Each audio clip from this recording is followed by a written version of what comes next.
വർത്തമാനത്തിലേക്ക് വീണ്ടും സ്വാഗതം. കോൺഗ്രസ് നേതാവ് VM സുധീരനാണ് വർത്തമാനത്തിലെ ഇന്നത്തെ അതിഥി. വർത്തമാനത്തിലേക്ക് അദ്ദേഹത്തെ സ്നേഹാദരങ്ങളോടെ സ്വാഗതം ചെയ്യുന്നു.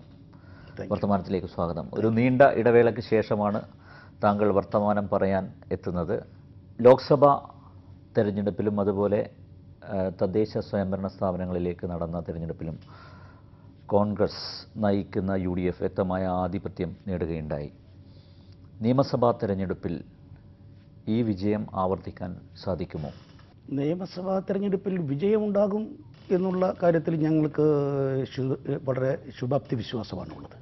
പക്ഷേ ലോക്സഭാ തെരഞ്ഞെടുപ്പിൻ്റെ ആ ഒരു തോതിലേക്ക് എത്തുമോ എന്ന് പറയാനായില്ല.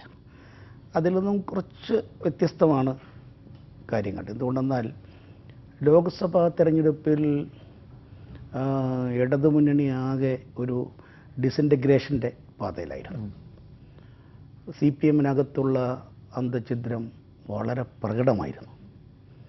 ഘടകകക്ഷികൾ പലതും വിട്ടുപോയി, പലരും ശക്തമായ അഭിപ്രായ വ്യത്യാസത്തിലായിരുന്നു. UDF-നെ സംബന്ധിച്ചിടത്തോളം വളരെ കംഫർട്ടബിളായൊരു പൊസിഷനായിരുന്നു. അതായത് സീറ്റ് വിഭജന കാര്യത്തിലോ സ്ഥാനാർത്ഥി നിർണയ വിഷയത്തിലോ അല്പം പോലും ഒരു അവസരമില്ലാതെ വളരെ നല്ല രീതിയിൽ പോകാൻ ലോക്സഭാ തെരഞ്ഞെടുപ്പിൽ അധികം അധ്വാനിക്കേണ്ടി വന്നില്ലല്ലേ? അധികം സത്യം പറഞ്ഞാൽ അതൊരു ഒന്ന് കേരളത്തിലെ UDF പ്രവർത്തകരുടെ ഒരു നല്ല പ്രവർത്തനവും ഒരുമിച്ചുള്ളൊരു പ്രവർത്തനവും അതിൻ്റെ കൂടെ ഇടതുമുന്നണിയിലെ അന്തഛിദ്രങ്ങളും വിഭാഗീയതയും വളരെ സഹായകരമായിരുന്നു. പക്ഷേ ഈ നിയമസഭാ തെരഞ്ഞെടുപ്പിനെ സംബന്ധിച്ചിടത്തോളം വന്നൊരു ചെറിയ പ്രോബ്ലം, ഒന്ന് കുറേ കൂടി ഒരു ഹോംവർക്ക് ആവശ്യമായിരുന്നു. കാരണം ഈ ഘടകകക്ഷികളുമായിട്ടുള്ള സീറ്റ് ഷെയറിംഗ് വിഷയത്തിൽ, കോൺഗ്രസിൻ്റെ സ്ഥാനാർത്ഥി നിർണയ വിഷയത്തിലൊക്കെ കുറച്ചും കൂടി മുന്നൊരുക്കങ്ങൾ നടത്തിയിരുന്നെങ്കിൽ എനിക്ക് തോന്നുന്നു ഇപ്പോൾ കിട്ടാൻ പോകുന്ന വിജയത്തെക്കാളും കുറേ കൂടി മികച്ച ഒരു വിജയം, കുറേ കൂടി സീറ്റിൻ്റെ കാര്യത്തിൽ എണ്ണം വർദ്ധിക്കുന്നൊരു സാഹചര്യം. ഇപ്പോഴും നമുക്ക് പൂർണ്ണമായി ജയസാധ്യതയുണ്ട്, ജയിക്കുമെന്നുള്ള വിശ്വാസമുണ്ട്, അതിലൊന്നും സംശയമില്ല. പക്ഷേ കുറേ കൂടി നല്ല രീതിയിലുള്ള എണ്ണത്തിൻ്റെ കാര്യത്തിൽ വർധനവോടുകൂടി മുന്നോട്ട് പോകാൻ സാധിക്കുമായിരുന്നു. കാരണം വന്നൊരു പ്രോബ്ലം എന്ന് പറയുന്നത് ഈ ഘടകകക്ഷികളുമായിട്ടുള്ള സീറ്റ് ഷെയറിങ്ങിൽ അവസാന നിമിഷം വരെ നീണ്ടുപോയി. അല്ല, ഈ LDF വിട്ട് പോകുന്നവരെയൊക്കെ UDF-ലേക്ക് എടുത്തത് ശരിയായെന്ന് തോന്നുന്നുണ്ടോ? അല്ല, അത് ശരികേടൊന്നുമില്ല.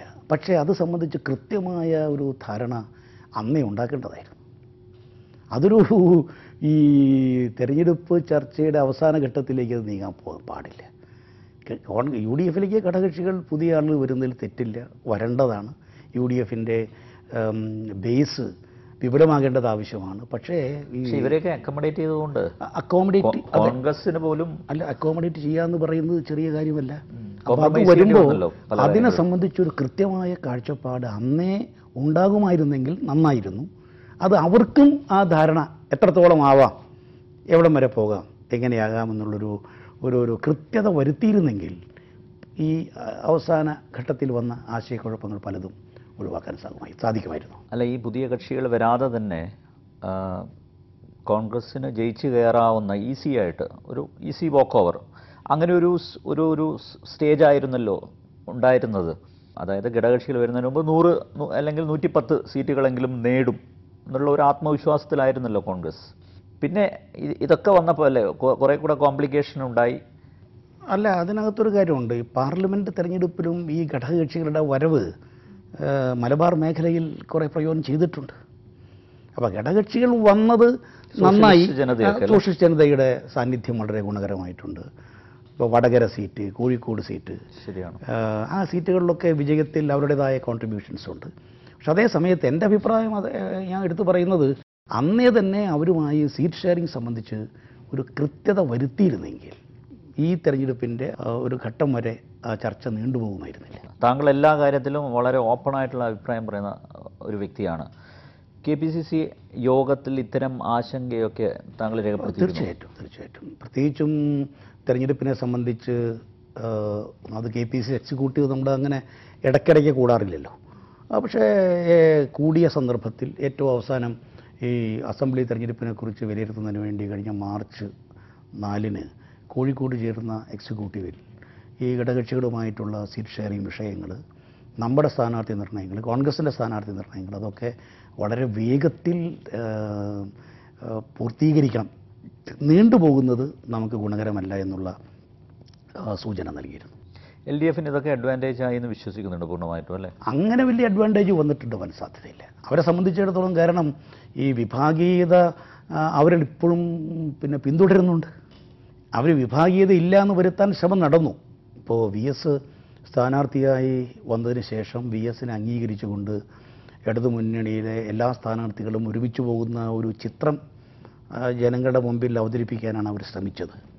പക്ഷേ ആ തെരഞ്ഞെടുപ്പിൻ്റെ അവസാന ഘട്ടത്തിൽ തന്നെ പാർട്ടി സെക്രട്ടറിയുടെ ഭാഗത്തു നിന്നും പുറപ്പെടുവിച്ച 2-3 അഭിപ്രായ പ്രകടനങ്ങൾ അതിനകത്ത് ഈ കാണുന്ന ഒരു രീതിയിലല്ല സ്ഥിതിഗതികൾ. വിഭാഗീയത ആന്തരികമായി നിലകൊള്ളുന്നു എന്നുള്ളൊരു പ്രകടമായ രൂപം തന്നെയാണ് ഉണ്ടാക്കിയിട്ടുള്ളത്. അല്ല, VSനെ നേതൃസ്ഥാനത്ത് നിർത്തിക്കൊണ്ടായിരുന്നു പ്രചരണം.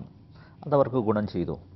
താങ്കളുടെ അവർക്ക് വ്യക്തിപരമായ വിലയിരുത്തൽ? എനിക്ക് തോന്നുന്നു CPM അല്ലെങ്കിൽ CPM-നകത്തോ ഇടതുമുന്നണിയിലോ ക്യാമ്പയിൻ്റെ ലീഡ് റോൾ VSന് തന്നെയായിരുന്നു. അതവർക്ക് അല്പം ഗുണം ചെയ്തിട്ടുണ്ട്. അത് നമ്മൾ മറച്ചു വെച്ചിട്ട് കാര്യം. അല്ല, VS തരംഗം ഉണ്ടായി? VS തരംഗമെന്നൊന്നും ഞാൻ പറയുന്നില്ല. പക്ഷേ അവരുടെ പ്രധാന ക്രൗഡ് പുള്ളർ VS തന്നെയായിരുന്നു. അത് മറ്റൊരു നേതാവിനെ ആ തരത്തിൽ അവതരിപ്പിക്കാനോ അല്ലെങ്കിൽ ഇതൊന്നും അവതരിപ്പിച്ചതുകൊണ്ട് മാത്രവും കാര്യമില്ലല്ലോ. ഇതൊക്കെ സ്വാഭാവികമായി ഉണ്ടാകുന്ന ഒരു പ്രതികരണം കൂടി ഉണ്ടല്ലോ. പക്ഷെ അതുകൊണ്ട് VSൻ്റെ പ്രവർത്തനങ്ങൾ അവർക്ക് ഗുണകരമായി. പക്ഷെ അതേ സമയത്ത് തന്നെ അവസാനം അതിൽ തലപൊക്കിയ വിഭാഗീയ സ്വരങ്ങൾ അതിൻ്റെ തിളക്കം ഒന്ന് കുറയ്ക്കുകയും ചെയ്തിട്ടുണ്ട്. അല്ല, VS ഇങ്ങനെ തിളങ്ങി നിന്നതുകൊണ്ടാണോ പിണറായി വിജയൻ ഒരു ലോ പ്രൊഫൈൽ കീപ്പ് ചെയ്തത്? അല്ല, ആദ്യം അധികം കഴിയാവുന്നിടത്തോളം ലോ പ്രൊഫൈൽ കീപ്പ് ചെയ്യുന്നു എന്നൊരു ഒരു ധാരണയാണ് പൊതുവെ വരുത്തിയത്. പക്ഷെ അവസാനം വന്നപ്പോൾ അദ്ദേഹത്തിൻ്റെ മനസ്സിലുള്ളത് പിന്നീട് പുറത്തു വരുന്ന ഒരവസ്ഥ വന്നു.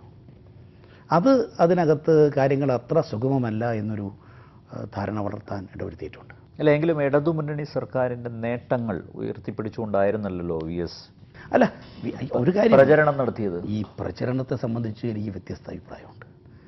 അത് ഈ തെരഞ്ഞെടുപ്പ് രംഗത്ത് ഉയർത്തിക്കാട്ടിയ വിഷയങ്ങൾ, ഉന്നയിക്കപ്പെട്ട വിഷയങ്ങൾ, എനിക്ക് തോന്നുന്നു കേരളത്തിൽ ഇതുപോലെ ഒരു തെരഞ്ഞെടുപ്പിലും മുമ്പുണ്ടായിട്ടില്ല. അതാ വിഷയങ്ങളും അതിൻ്റെ അവതരണ രീതിയും നമ്മുടെ രാഷ്ട്രീയ പ്രബുദ്ധമായ കേരളത്തിന് തന്നെ അനുയോജ്യമാണ് എന്ന് കരുതുന്ന ആളല്ല ഞാൻ. ഇത് കേട്ട് കഴിഞ്ഞാൽ പെൺവാണിഭവും അഴിമതി മാത്രമേ വിഷയങ്ങളെന്ന് പറയുന്നത് വേറെ നാട്ടിൽ ഒരു വിഷയവുമില്ല. കാരണം ഈ 5 കൊല്ലം കേരളം ഭരിച്ചൊരു ഗവൺമെൻറ്റിന് ഉയർത്തിക്കാട്ടാവുന്ന വിഷയങ്ങൾ അവരാരും പറഞ്ഞിട്ടില്ല.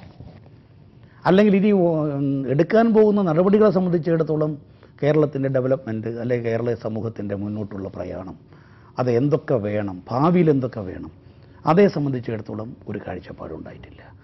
പിന്നെ കേന്ദ്ര സംസ്ഥാന ബന്ധങ്ങളോ ദേശീയ അന്തർദേശീയ വിഷയങ്ങളോ ഒരു തരത്തിലും ചർച്ചാ വിഷയമായിട്ടില്ല. ആകെ വളരെ പരിമിതമായ വിഷയങ്ങൾ. ആ വിഷയങ്ങളുടെ ഒരു ആകത്തുക പരിശോധിക്കുമ്പോൾ അതൊക്കെ ഈ ഒരു രാഷ്ട്രീയ വിഷയങ്ങൾ എന്നതിനേക്കാൾ ഉപരിയായി വ്യക്തിപരമായ വിഷയങ്ങളിലേക്ക് ഒരു വിദ്വേഷം തീർക്കുന്ന രീതിയിലേക്ക് പോകുന്ന ഒരു സാഹചര്യം ഉണ്ടായിരുന്നു. തന്നെയല്ല, കേരളത്തിൽ ഒരു തെരഞ്ഞെടുപ്പിലും ഇങ്ങനെ വന്നിട്ടില്ല. അത് നമ്മുടെ തെരഞ്ഞെടുപ്പ് രംഗത്ത് അല്ലെങ്കിൽ തെരഞ്ഞെടുപ്പിലെ നമ്മുടെ ഒരു സാംസ്കാരികമായ ഒരു ഔന്നത്യം പ്രകടിപ്പിക്കുന്നതിന് പകരം സാംസ്കാരികമായൊരു നിലവാര തകർച്ചയിലേക്ക് പോയി, രാഷ്ട്രീയമായൊരു നിലവാര തകർച്ചയിലേക്ക് പോയി എന്ന വിശ്വാസമാണ് എനിക്കുള്ളത്. ഈ പൊളിറ്റിക്കലിന് പകരം കുറേ കൂടെ പേഴ്സണലായിരുന്നു അല്ലേ? അതിൻ്റെ ഇപ്പോൾ സാധാരണ നമുക്കറിയാം പഴയ കാലത്തൊക്കെ ഈ തെരഞ്ഞെടുപ്പ് വേള എന്ന് പറയുന്നത് രാഷ്ട്രീയ നേതാക്കന്മാർ ജനങ്ങളെ പല വിഷയങ്ങളിലും എഡ്യൂക്കേറ്റ് ചെയ്യാനാണ് ഉപയോഗിക്കാറ്. ഇപ്പോൾ പണ്ഡിറ്റ് ജവഹർലാൽ നെഹ്റുവിൻ്റെ കാലത്തൊക്കെ അദ്ദേഹത്തിൻ്റെ ഇലക്ഷൻ ക്യാമ്പയിൻ എന്ന് പറയുന്നത് തന്നെ ജനങ്ങൾക്കുള്ള ഒരുതരം പഠന ക്ലാസ്സുകൾ പോലെയായിരുന്നു. ശരിയാണ്. ദേശീയ നേതാക്കന്മാരുടെ ഒരു നിര, കേരളത്തിലാണെങ്കിൽ തന്നെയും കോൺഗ്രസിൻ്റെയും കമ്മ്യൂണിസ്റ്റ് പ്രസ്ഥാനങ്ങളുടെയും പഴയ തലമുറയിൽപ്പെട്ട എല്ലാവരും ആദരിക്കുന്ന നേതാക്കളൊക്കെ ഉയർത്തിപ്പിടിച്ച അല്ലെങ്കിൽ ഉന്നയിക്കുന്ന വിഷയങ്ങൾ എന്നൊക്കെ പറഞ്ഞത് അത് ഈ രാജ്യത്തിൻ്റെ ചരിത്രം, പശ്ചാത്തലം, അല്ലെങ്കിൽ നമ്മുടെ സാമൂഹ്യ സാമ്പത്തിക സമത്വത്തിന് വേണ്ടിയിട്ടുള്ള പ്രവർത്തനങ്ങൾ, ഭാവിയിൽ എന്തൊക്കെ മാറ്റം കേരളത്തിനുണ്ടാകണം, അങ്ങനെ നമ്മുടെ ജനങ്ങളെ ശരിയായ രീതിയിൽ ഒരു ബോധവൽക്കരണത്തിൻ്റെ ശരിയായ ദിശയിലേക്ക് നയിക്കുന്ന ഒരു കാഴ്ചപ്പാടാണ് അവരൊക്കെ അവതരിപ്പിച്ചിരുന്നത്.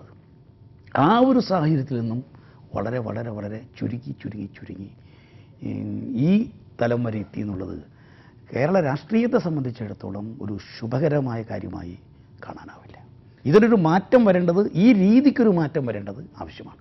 അത് നമ്മുടെ രാഷ്ട്രീയ നേതൃത്വം എല്ലാവരും വളരെ ഉള്ളു തുറന്ന് സത്യസന്ധമായ ഒരു ആത്മപരിശോധന നടത്തേണ്ടതാണ് ഈ കാര്യത്തിൽ എന്നത് എന്നെ സംബന്ധിച്ചുള്ള അഭിപ്രായമാണുള്ളത്. VSന് ചുട്ട മറുപടി കൊടുക്കാൻ ഒടുവിൽ AK ആന്റണി തന്നെ ഇറങ്ങേണ്ടി വന്നു അല്ലേ? അല്ല, ആന്റണിയുടേതായിട്ടുള്ള ഒരു കൃത്യമായിട്ടുള്ള ഒരു പങ്ക് വഹിച്ചു. ക്യാമ്പയിനിൽ ഒരു മുന്നണി പോരാളിയെപ്പോലെ തന്നെ ആന്റണി വന്നു. എനിക്ക് തോന്നുന്നു കുറച്ച് വിഷയങ്ങൾ ഈ നേരത്തെ LDF അല്ലെങ്കിൽ VS ഉയർത്തിക്കൊണ്ടുവന്നിരുന്ന, നേരത്തെ നമ്മൾ ചർച്ച ചെയ്ത വിഷയങ്ങളിൽ നിന്നും ചില സന്ദർഭങ്ങളിൽ വ്യത്യസ്തത വരുന്ന ചില കാര്യങ്ങൾ ആന്റണിയുടെ ഒരു വരവിന് ശേഷമാണ് കുറച്ചൊരു മാറ്റം വരാൻ ശ്രമിച്ചത്. പക്ഷേ അതിലേക്ക് ചെന്നു കൊടുക്കാതെ അതേക്കുറിച്ചുള്ള അധികം കാര്യം പറയുന്നതിന് ശ്രമിക്കുന്നതിന് പകരം പഴയ രീതിയിൽ തന്നെ നിൽക്കാനും വിഷയം നേരത്തെ VS ഉയർത്തിപ്പിടിച്ചുകൊണ്ടിരുന്ന അതേ കാര്യങ്ങളിൽ ഉറച്ചു നിന്നുകൊണ്ട്, അല്ലെങ്കിൽ അവിടെ നിന്ന് ആ സ്ഥിതി മാറ്റിയെടുക്കാൻ, മറ്റ് വികസന വിഷയങ്ങളിലേക്ക് പോകാതിരിക്കാൻ ഇടതുമുന്നണി നേതൃത്വവും VSഉം പ്രത്യേകം ശ്രദ്ധിച്ചിരുന്നതായിട്ടാണ് മനസ്സിലാക്കാൻ സാധിക്കുന്നത്. അല്ല, VSനെ മറ്റ് കോൺഗ്രസ് നേതാക്കൾ ഭയക്കുന്നത് പോലെ തോന്നി ഒരു ഇടക്കാലത്ത്. അങ്ങനെ ഒരു കാര്യമില്ല. VS ഒരു കാര്യം യാഥാർത്ഥ്യമാണ്. VS കേരളീയ സമൂഹത്തിൽ അംഗീകരിക്കപ്പെട്ട ഒരു നേതാവാണ്. ആ കാര്യത്തിനൊന്നും യാതൊരു സംശയമില്ല. ഈ VS അംഗീകരിക്കപ്പെട്ട ഒരു നേതാവാണെന്ന് പറയുമ്പോൾ തന്നെ അദ്ദേഹത്തിൻ്റെ ആദർശം കാപട്യമാണെന്ന് തോന്നിയിട്ടുണ്ടോ? മകനെതിരെ ഒരുപാട് ആരോപണങ്ങൾ ഉയർന്നു വന്നു, പക്ഷെ അതിനൊന്നും വ്യക്തമായ മറുപടി അദ്ദേഹം പറഞ്ഞില്ല. ഇപ്പോൾ VSനെ സംബന്ധിച്ച് VSനൊരു ഇരട്ട മുഖമുണ്ട്. അല്ല, ഇതൊക്കെ നമുക്ക് ഇപ്പോൾ തെരഞ്ഞെടുപ്പ് രംഗത്തൊക്കെ നമ്മൾ പല അഭിപ്രായങ്ങൾ പറയാറുണ്ട്, വിമർശനങ്ങൾ പറയാറുണ്ട്. സ്വാഭാവികമായി ഏതൊരു വ്യക്തിയും വിമർശനങ്ങൾക്ക് അതീതനല്ലല്ലോ. പ്രത്യേകിച്ചും ലൈം ലൈറ്റിൽ നിൽക്കുമ്പോൾ, ഒരു മുന്നണിയുടെ ക്യാമ്പയിൻ്റെ നേതൃരംഗത്ത് നിൽക്കുമ്പോൾ അവരെക്കുറിച്ചുള്ള വിമർശനങ്ങൾ വരും. VSൻ്റെ കാര്യത്തിൽ എനിക്കുള്ള ഒരു അഭിപ്രായ വ്യത്യാസം ഞാൻ ചൂണ്ടിക്കാണിക്കാതിരിക്കുന്നത് ശരിയല്ല. കാരണം ഞാൻ പരാമർശിക്കാൻ ആഗ്രഹിക്കാത്തൊരു കാര്യമാണ്, എങ്കിൽ കൂടി താങ്കൾ ചോദിച്ചുകൊണ്ട് പറയുകയാണ്. മകനെ സംബന്ധിച്ച അദ്ദേഹത്തിൻ്റെ നിലപാട് അത് ജനങ്ങൾക്ക് അത്ര ബോധ്യപ്പെട്ടിട്ടില്ല, ആ രീതിയിൽ ജനങ്ങൾ എടുത്തിട്ടില്ല. അവിടെ എന്തോ ഒരു പഴുത് കിടക്കുന്ന പോലെ ഒരു തോന്നൽ ജനങ്ങൾക്കുണ്ട്. പുത്രവാത്സല്യം, അത് അങ്ങനെയൊന്നും പറയുന്നില്ല, ഞാൻ അതിനെക്കുറിച്ച് കൂടുതൽ പോകുന്നില്ല. പക്ഷേ ഒരു പൂർണ്ണമായി ആ നിലപാടിനോട് കേരളത്തിലെ ജനങ്ങൾ യോജിക്കും എന്ന് ഞാൻ കരുതുന്നില്ല. ഈ കോൺഗ്രസിൻ്റെ സ്ഥാനാർത്ഥി നിർണ്ണയം ഒരുപാട് വർഷങ്ങളുണ്ടായി. എത്രയോ വർഷങ്ങളായിട്ട് ഒരു മണ്ഡലത്തിൽ നിന്ന് മത്സരിക്കുന്നവർ വീണ്ടും ജനവിധി തേടി. പക്ഷേ എനിക്ക് തോന്നുന്നു അല്ലേ, കേന്ദ്ര നേതൃത്വത്തിൻ്റെ ഇടപെടലിൻ്റെയൊക്കെ ഭാഗമായിട്ട് ചെറിയ ചില മാറ്റങ്ങളൊക്കെ വന്നിട്ടുണ്ട്, ആശാവഹമായിട്ടുള്ള മാറ്റങ്ങൾ വന്നിട്ടുണ്ട്. താങ്കൾക്ക് തോന്നുന്നില്ല അങ്ങനെ? അല്ല, കുറേ മാറ്റങ്ങൾ വന്നു. പക്ഷേ ഇതിനകത്ത് നമ്മൾ കുറേ കൂടി ഒരു ഹോംവർക്ക് ചെയ്തിരുന്നെങ്കിൽ, അതായത് ഓരോ സീറ്റിനെ സംബന്ധിച്ചും അവിടെ നമ്മുടെ ജയസാധ്യത, ജനങ്ങളുടെ സ്വീകാര്യത, ഇത് പൂർണ്ണമായി ഉൾക്കൊണ്ടുകൊണ്ട് പോയിരുന്നെങ്കിൽ കുറേ കൂടി നമുക്ക് ഗുണപരമായ നേട്ടങ്ങൾ കൈവരിക്കാൻ സാധിക്കുമായിരുന്നു. കുറേ കൂടി ഇപ്പോൾ ഉണ്ടാകാവുന്ന നേട്ടങ്ങളെക്കാൾ കൂടുതൽ ഉണ്ടാകാമായിരുന്നു. പലപ്പോഴും വന്നിട്ടുള്ളത്, നമുക്കിപ്പോൾ ഈ പാർട്ടി സ്ഥാനങ്ങൾ നമ്മൾ സാധാരണ പങ്കുവയ്ക്കുന്നത് പോലെ ഈ സ്ഥാനാർത്ഥി നിർണയത്തിലും ചെറിയ തോതിലുള്ള പങ്കുവയ്പ്പുകൾ